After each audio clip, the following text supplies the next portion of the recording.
क्या आप भी आर्थिक समस्याओं से जूझ रहे हैं? अत्यधिक मेहनत करने के बाद भी आमदनी कम है? कहीं कारण कुंडली में बन रहे ग्रह योग तो नहीं? नमस्कार, मैं हूं एस्ट्रोलॉजर ललिता स्वामी और आपका स्वागत है मेरे चैनल एस्ट्रोलॉजी विद ललिता स्वामी में। दोस्तों, आर्थिक समृद्धि की सबको आवश्यकता होती है। हर व्यक्ति को अपना भविष्य तभी उज्जवल दिखाई देता है जब वह आर्थिक रूप से संपन्न हो जाए और अपनी आने वाली पीढ़ियों के लिए भी पर्याप्त धन छोड़ जाए। दोस्तों, आज का युग आर्थिक युग है। लोग कम मेहनत, कम समय और कम लागत में अमीर बन जाना चाहते हैं, लेकिन यह सबकी बूते की बात नहीं है। दोस्तों, ऐसे लोग भी देखने को मिलते हैं जो साधारण परिश्रम से भी अमीर बने हैं और ऐसे व्यक्ति भी हैं जो अथक परिश्रम करके भी गरीब हैं। आखिर ऐसा क्यों है? दोस्तों, इसका कारण ज्योतिष शास्त्र में छिपा है।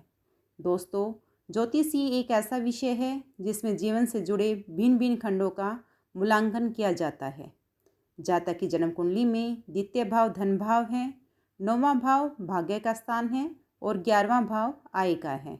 अर्थात जातक के भाग्य में धन योग होने पर ही धन की प्राप्ति होती है और धन प्राप्त होने का समय भाग्य, धन और आय से संबंधित दशा, अंतर्दशा तथा गोचर निर्धारित करता है। दोस्तों, कुंडली में भाग्य भाव में शुभ ग्रह हो अथवा शुभ ग्रह की दृष्टि हो, भाग्येश त्रिक स्थान में ना होकर केंद्र, त्रिकोण, धन भाव या लाभ भाव में हो, भाग्य भाव की कारक ग्रह सूर्य और गुरु की कुंडली में शुभ स्थिति हो और लगन बलवान हो तो निश्चित ही धन की प्राप्ति होती है। दोस्तों, आपकी जन्म कुंडली में दशा, अंतर्दशा एवं गोचर आदि के अध्ययन उपरांत आर्थिक समृद्धि के लिए अनुकूल समय की गणना की जाती है और यथासंभव समय रहते आने वाले शुभ समय के लिए योजना भी बनाई जाती है। और अगर प्रतिकूल परिस्थितियां हों तो संबंधित ग्रह और कार्मिक दोष आदि की प्रकृति अनुरूप उपाय भी सुझाए जाते हैं। तो दोस्तों, अगर आप अत्यधिक मेहनत करके भी धन नहीं कमा पा रहे हैं तो अपनी जन्म कुंडली का विश्लेषण करवा कर अपनी कुंडली के अनुसार उपाय करके अपने जीवन को सफल बनाएं। और अगर आपकी जन्म कुंडली नहीं है या किसी कारणवश अपनी जन्म कुंडली दिखाने में आप असमर्थ हैं तो आप ये उपाय कर सकते हैं। तो दोस्तों, ये उपाय क्या हैं? नंबर 1, प्रातःकाल बिस्तर छोड़ते वक्त अपनी हथेलियों को मिलाएं, अपने इष्ट देव का स्मरण करें, कुछ क्षण अपनी हथेली को देखें तथा फिर अपने चेहरे पर फिराएं। नंबर 2, प्रातःकाल सवर विज्ञान के अनुसार उठें। यदि आपका बायां सवर चल रहा है तो अपना बायां पैर पहले पृथ्वी पर रखें और दायां सवर चल रहा है तो दायां पैर पहले पृथ्वी पर रखें।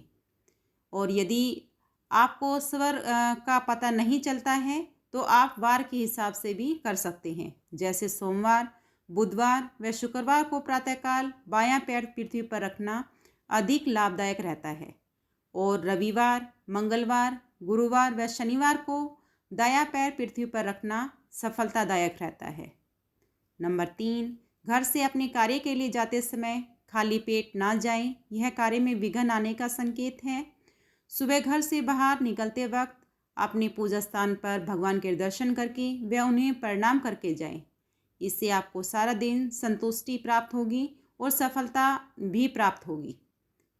नंबर 4, घर में बनने वाली पहली रोटी गाय को घी, गुड़ या चीनी आदि के साथ दें और अंतिम रोटी कुछ घी लगा करके कुत्ते को अवश्य दें। नंबर 5, भोजन की प्रथम थाली सदैव देवों को अर्पित करें और फिर परिवार के सभी सदस्य ग्रहण करें। नंबर 6, यदि कोई अतिथि पूजा अर्चना के समय आए तो उसे अवश्य ही जलपान करवाएं। नंबर 7, सूर्योदय से 4 घंटे और सूर्यास्त से 2 घंटे अवश्य ही माँ लक्ष्मी के प्रवेश की होते हैं। इसलिए प्रयास करें कि इस समय आपके घर में शांत एवं सात्विक वातावरण रहे, अर्थात इस समय पूजा पाठ ही हो और कोई भी किसी भी प्रकार का कोई क्लेश ना हो। नंबर 8, शुक्रवार को माँ लक्ष्मी का पूजन अवश्य करें और शुक्रवार के दिन माँ लक्ष्मी को सफ़ेद रंग की कोई मिठाई अर्पित करें और फिर उन्हें छोटी छोटी कन्याओं में बांटें।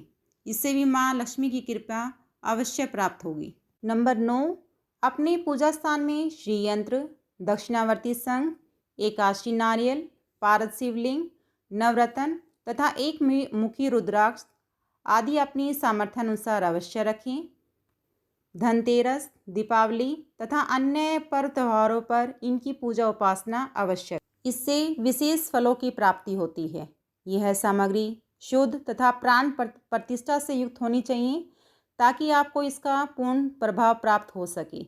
इसलिए यह किसी प्रतिष्ठित संस्थान से ही लें या आप हमसे संपर्क कर सकते हैं। नंबर 10, किसी भी रविवार को सूर्योदय से सूर्यास्त के मध्य एक गोले के मुंह को चाकू से इतना काटें कि उसमें एक उंगली जा सके। फिर सभी परिवार के सभी सदस्य मिलकर उस गोले में शक्कर तथा कोई भी 5 मेवे पीस करके छेद में भर दें। जब तक गोले में सारा मिश्रण भरने की प्रक्रिया चलती रहे तब तक सभी लोग सुख समृद्धि की कामना करते रहें।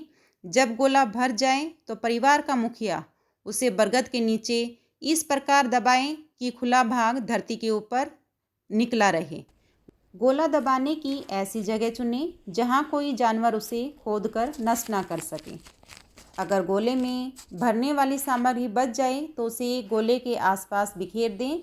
इस प्रकार यह चींटियों के लिए 1 महीने का भोजन का प्रबंध हो जाता है और उनके आशीर्वाद से आपका घर सुख समृद्धि से भर जाता है। नंबर 11, यदि आप अपने घर में सुख समृद्धि चाहते हैं तो शुक्ल पक्ष के प्रथम शुक्रवार से यह उपाय प्रारंभ करके लगातार 3 शुक्रवार करें।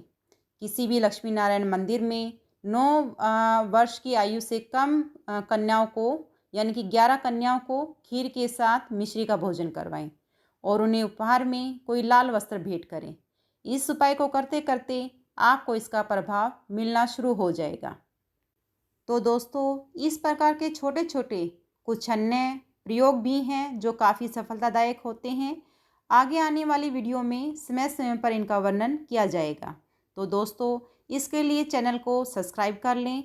आज की वीडियो यदि पसंद आई है तो इसे लाइक करें, ज़्यादा से ज़्यादा शेयर करें ताकि मैं आपके लिए और बेहतर वीडियो लाती रहूं। चलिए दोस्तों, फिर मिलते हैं एक नई और ज्ञानवर्धक वीडियो के साथ। तब तक के लिए जय माता दी।